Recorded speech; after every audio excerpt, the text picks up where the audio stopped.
Hello bachcho, let's read the question. The question says, a silver ball of radius 4.8 cm is suspended by a thread in the vacuum chamber.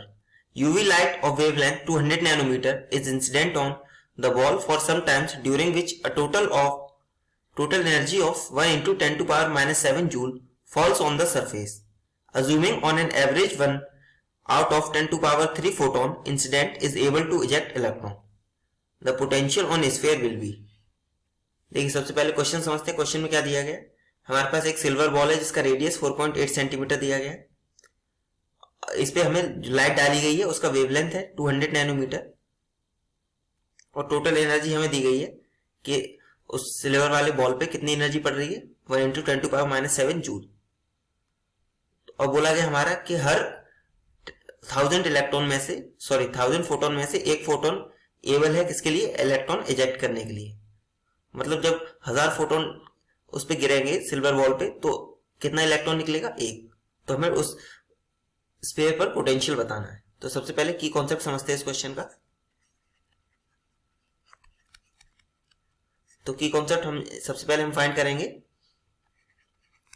Number of ejected electrons. तो ये कितने होंगे हमारे पास, ejected electron कितने हो जाएंगे हमारे पास, टोटल नंबर ऑफ फोटॉन्स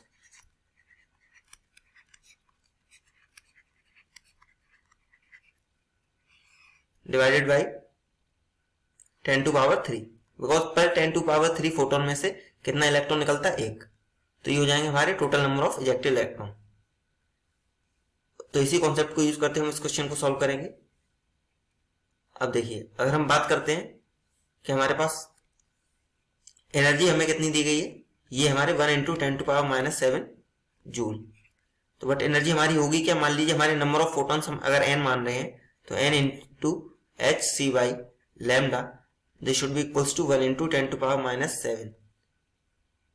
तो यहां से हमारा n कितना हो जाएगा, n is equals to 1 into 10 to power minus 7 multiply by lambda which is 200 nanometre. तो 200 into 10 to power minus 9 metre divided by H C. H की value 6.6, 3 into 10 to power minus 34 into C की value 3 into 10 to power 8। तो यहां से हम solve करते हैं तो n आ जाता है हमारे पास 10 टू पावर 11।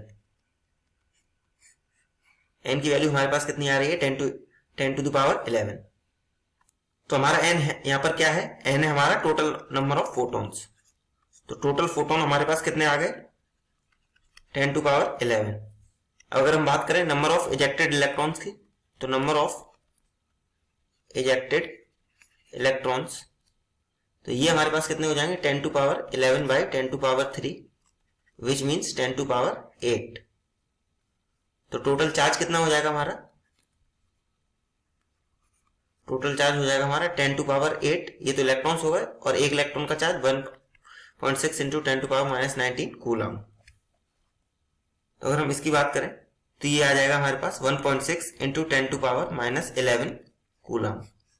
ये आ गया हमारे पास टोटल चार्ज।